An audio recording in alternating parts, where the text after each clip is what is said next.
men, even though we look good, we live with this leftover guilt, shame over not living up to other folks' expectations. Sometimes people's criticism of you and how you show up as a father is out of their own bitterness. I want to share a familiar passage of scripture from 1 Samuel chapter 30, and beginning in verse 1. David and his men reached Ziklag on the third day. Now the Amalekites had raided the Negev and Ziklag. They had attacked Ziklag and burned it, and had taken captive the women and everyone else in it, both young and old. They killed none of them, but carried them off as they went on their way. When David and his men reached Ziklag, they found it destroyed by fire, and their wives and sons and daughters taken captive. So David and his men wept aloud until they had no strength left to weep. David's two wives had been captured, Ahinoam and Jezreel, and Ahinoam of Jezreel, and Abigail, the widow of Nabal of Carmel. David was greatly distressed because the men were talking of stoning him. Each one was bitter in spirit because of his sons and daughters. I'm going to quote the King James in this place. But David encouraged himself in the Lord. Then David said to Abiathar the priest, the son of Ahimelech, bring me the ephod. Abiathar brought it to him, and David inquired of the Lord, shall I pursue this raiding party? Will I overtake them? Pursue them, he answered. You will certainly overtake them and succeed in the rescue. If I could share with you just for a few moments this morning from this text, reflections on fatherhood, struggling with the assignment. Reflections on fatherhood, struggling with the assignment. This is an interesting day in the life of the church, Father's Day. And it's interesting that Father's Day does not fall in the trinity of church days. You all know those days. It's 3 of them. And Father's Day is not one of them. Christmas, Mother's Day, and Easter. That's just what that is. That's just what that is. It's, this is our day. And we've come to understand the valuing of this day. But it's our day nonetheless. This is a day that we are honored by folk who've been impacted by our fathering. And let me just stop there. You are short-sighted and wrong if you think that fathers are just biological. You've missed even the word of God when you limit fathering to just that. Come here, Mordecai, who the book says that he took Esther and made her his own. Her uncle took her and made her his own. All throughout the Bible, there have been folks who have stepped in and have done what a biological father should have done. When a child is born, a call goes out for parents. And you just look at your own lives and you'll see that it's not biological parents that answer that call. If you were allowed to testify right now, many of us who had messed up fathers can speak to men who stepped in and had been an impact on us. So that's who I want to talk to today. But I also want to talk to a certain group of us. I want to talk to those that even on this day where we get honored, and we'll have to get the ugly socks, the necktie that we have nothing to wear with, and maybe get taken to a restaurant that was not of our choosing. But can I tell the truth in here this morning? For some of us, even if we're being celebrated by those around us, we got some regrets. We've made some mistakes. And there's some things we would really like to have a do-over on. And so hopefully this sermon is for all the fathers that live with the guilt and the pain of the mistakes and the woulda, coulda, shouldas we've made in our fathering. I'm not only talking about those fathers, as I said, that are biological, but those stepdads, granddads, no dads, uncles, next door neighbors, teachers, folk who have filled this vital role in our bringing up.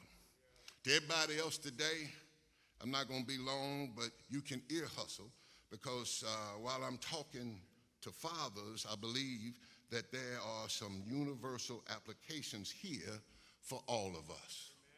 All of us live with broken pieces. It doesn't matter how we show up, how clean we look, even when we bring our kids who show so well in public. If the truth be told, we all live with some broken pieces. Oh, I wish somebody would help me. You could help me right there, because, yeah, you can have the perfect-looking father with the kids who have all graduated college, but I've come to find out that there's no rhyme or reason of what our children will do or not do. Some have had every opportunity and chance in the world and still have let us down. Others, who everybody thought didn't have a chance, have surprised everybody. So, but through it, all of that, most of us men, if we had to tell the truth, if we could do some stuff over, we do it over today. So hopefully just a few observations out of this story will be encouragement to you. This story is David and his men. His kingdom is under attack again, and he's out at work. He's out at work trying to protect everybody, and in the midst of that, his own village gets ransacked, and they take off all of their family, all their stuff. They don't kill anybody, but they take everybody.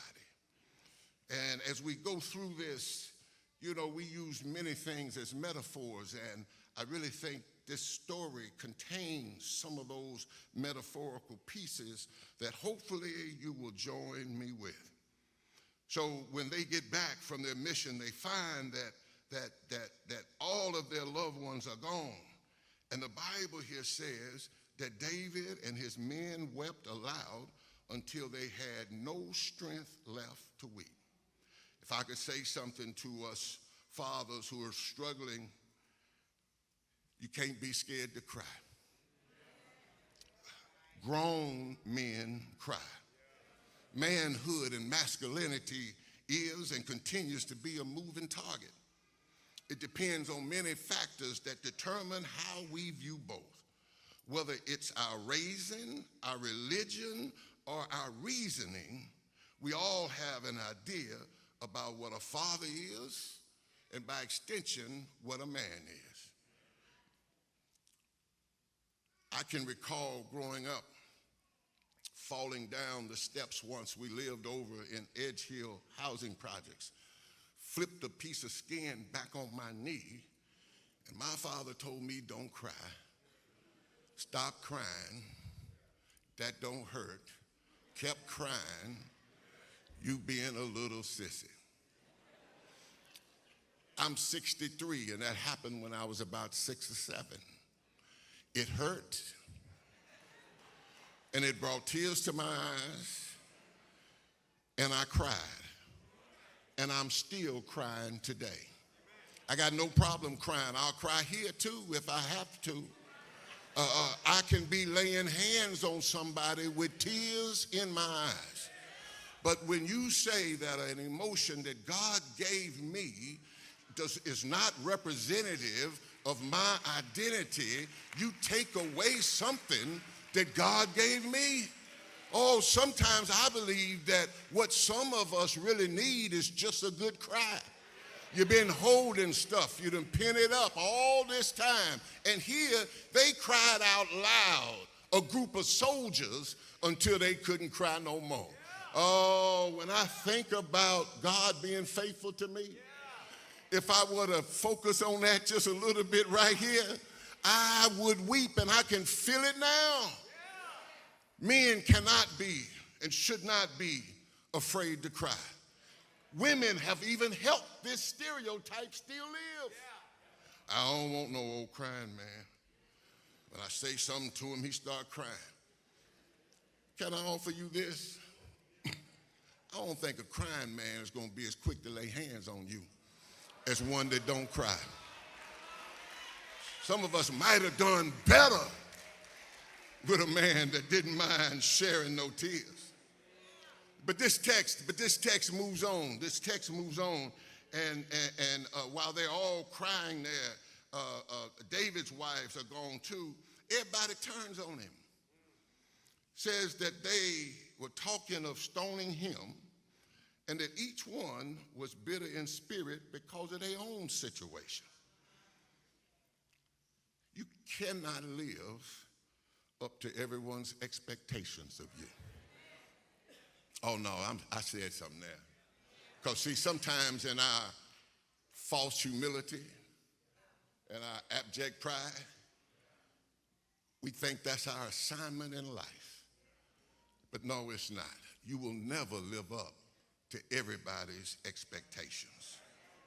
People will tell you what a father is and what a father should do. And some of you now listening to me swear that you know. But these same people are often don't even have no children. They will tell you what you are and who you should be, but really what they're doing is that's their expectations of you. You're going to have to figure out a way to live beyond trusting and taking and living by folks' expectations of you. Sometimes folks can tell us, I expected more out of you. And in some cases, that can be a reasonable statement, but in others, it doesn't really mean nothing. A father who didn't have a good father don't know how to be a father. They're going to stumble along and try to do the best they can.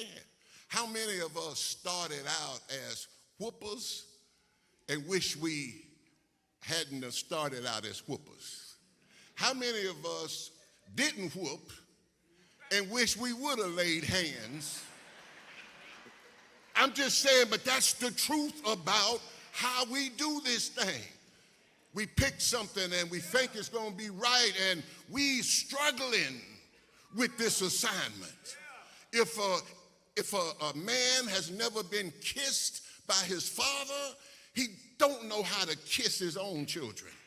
If a man has never had a man that meant him no harm, take his hands into his face and plant his lips on his head and tell him that he is somebody, they don't know how to do that with their own kids. Oh, this boy is too whiny and he's this. Oh, I wasn't kissed, but I done kissed my two and still kiss them now. They 28 and 38. Just kissed my youngest the other day. And the Lord blessed me. A couple weeks ago, I was sitting at my normal spot in the living room with my head back on the couch. The door's this way. I heard him come in, and, we exchanged some words. He came in and got something and was leaving. And as I'm sitting there, he reaches over to me. Now, this is one of them things, bring tears to my eye. Grabbed my head and pulled it back and kissed me on my forehead.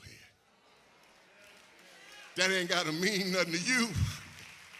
But to me, if I wanted to pass anything on to him, was I wanted to pass on his ability to be vulnerable and deal with his feelings. And for him now to kiss me, oh, shoot, when he closed the door, I was about done. I was grateful. And right before I move on from this, David is blamed for a situation that he didn't create. And again, sometimes for us, our struggles with our fathering assignment, some of them we didn't cause. Oh, somebody need to hear me today.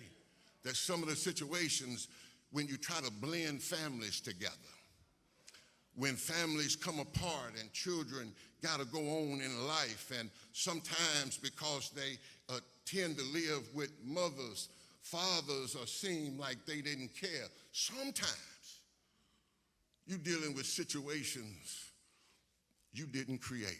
And you're going to have to find a way in yourself to be able to reflect over your own assignment as fatherhood and be honest and acknowledge what you did right and what you got wrong. And after you acknowledge that, you're going to have to go on anyhow. I'm about done here. But as they were thinking of stoning him, says that they were bitter. I just want to lift this up, that some people's criticism of you comes from their own bitterness. She ain't never got over the day you left. I'm just saying what I'm saying. That sometimes people's criticism of you and how you show up as a father is out of their own bitterness. Sometimes when folks didn't get what they want to get that thing that they didn't get from where they should have got it from you. And you got to be able to parse through all of that and score your own report card. Because when you allow others to score it, you're going to very rarely pass. Sometimes the situation ain't got nothing to do with you. Although many of us believe it, but we cannot protect our children from the myriad of threats that they're faced with every day. We're supposed to be the protector, the provider. We're the ones that's supposed to provide safety for everybody. But we can't stop everything. And you will run yourself crazy when you think that you can. And it means that sometimes our children get hurt. And we weren't there. And there's nothing we can do about it. It doesn't seem fair to me that those I'm supposed to protect, that I want to protect, life just has it where there are threats from the outside. Yeah, there are threats within the family, but there are many, many more threats that come from outside the family. We can have done everything we could, but then our kids got friends who may not, who may put peer pressure on them. Our children don't want to be around us because they're coming into their own, and they go out and they get in trouble. And folks want to immediately blame somebody, especially for a father that may not be in the house if you would have been here. That's not fair. It's not fair, and it ought not be. Many men, even though we look good, we live with this leftover guilt, shame over not living up to other folks' expectations, listening seriously to their thoughts and their criticism of what we should or should not have done. All along, we never seek to get this weight off of us. So on this Father's Day, like I said, I want to talk to those of us who are trying to do the best we can. I'm going to sit down right here. But the last thing I want to say out of this text is, when they get back, everything is gone. Wives, children, livestock, everything is gone. After they had cried, the Bible here says that David wanted to talk to the Lord. That may not be much to some of us. And for most of us men who tend to want to, it's hard for us to come into a deep relationship with God. And it's not our fault, it's culture's fault. Men got a problem with this idea of submitting and submitting to anything. We think it's some kind of way it impairs us. And a lot of times it's the preacher that keeps men away. I don't want to go over there. I don't like him. No preacher ought to wear a green suit. All he talk about is money. They say he with this and that. And all of that blocks men from living what I think is the purposeful life that God would have all of us to have. If you don't know or get anything out of anything I've said, when you start making decisions about your life, my challenge to you would be you need to talk to God first. Talk to God before you talk to them. Many of us got family situations that we really wish we could fix, but it's been hard. It's been years. Before you go to try to talk to them, talk to God first. Many of us wish we could do a do-over, and life just does not do that. But you got to talk to God before you talk to them. David inquired of the Lord to get approval, because I just believe that we serve a God that can fix anything. We serve a God that deals well with broken pieces. We serve a God that can fix the things that we tore up. God that can patch things that we didn't tear up. Oh, do I have a witness in here that can speak to that we serve that kind of God? And one of the best things after we talk to God, before we talk to them, then we need to realize that when my fathering comes up short, we must remember that we have a Father who can. None of us are perfect, but we have a Father that can fix what is broke, a Father that can put back our broken pieces, a Father that can do what we'll never be able to do. We have a Father who can. Songwriter said, I cannot take a world and hold it in my hands. I cannot make the lightning flash across the lands. I cannot take a piece of clay and hold it in my hand, but I have a Father who can. When you read the text this morning, when you read the text, says that when my mother and father forsake me, then the Lord will pick me up. Somebody need to hear me today. Life is hard. You're not going to get it right. But that same psalmist, David, in the same story, in the 23rd Psalm, said, surely goodness and mercy shall follow me. Oh, I need you to think about what he's saying right there, that when I'm living my life and I'm walking and I'm messing up, I'm hurting folk, I can't fix this. But if I've talked to God, I challenge you to look behind yourself. I'm looking for some goodness and some mercy to follow me, to fix those things that I have messed up. That's why, for me, God has always been faithful. When folks thought I was wrong, God fixed me up. And so as I leave you today, I need us fathers in here who've been struggling, trying to get it right. Don't forget that it's okay to cry. It's okay to admit that you're wrong. It's okay to acknowledge that you got some things right. But you also got to know that what I can't fix, I got a Father who can. I can't put it back together, but I know a man that can put it all back together. I messed it up, but I'm going to wait on him to clean it up. Oh, I love the Lord because he heard my cry and pitied my every groan. Long as I live and trouble rise, I'm going to hasten to his throne. When I leave here and go sit down, we still gonna be struggling, trying to prove this out. Before the day go down, somebody gonna tell you that you should have did this and that you didn't do that. And I wish my daddy, some of us gonna be sitting there while they feeding us the meal. celebrating us, but then we're going to be thinking about the bad kid, the one who's wayward right now. Yeah, take the socks from the one that made it, but keep the one who's still out there on your mind, because God can fix it. There ought to be some witnesses in here from some of us who got our own trauma, who lived a rough life, who thought we wasn't going to make it.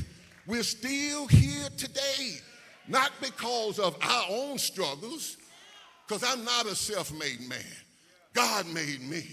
God picked me up out of a horrible pit, set my feet up on a rock. And I don't know about you, but I'm going to praise him as long as I live, because he's brought me from a mighty, mighty long way. I'm not perfect, but the promise wasn't predicated on perfection. I just want to hear him say, well done, thy good and faithful servant. You've been faithful over, sound like you read that too, a few. I ain't got to get a whole list, but a few. I ain't got to be perfect, but a few. I tried to love my family. Yeah, I cuss a little bit, but I tried to take care of my family. Yeah, maybe I'll take a drink sometimes, but I tried to take care of my family. I'm just trying to get a few things. God bless y'all this morning, too.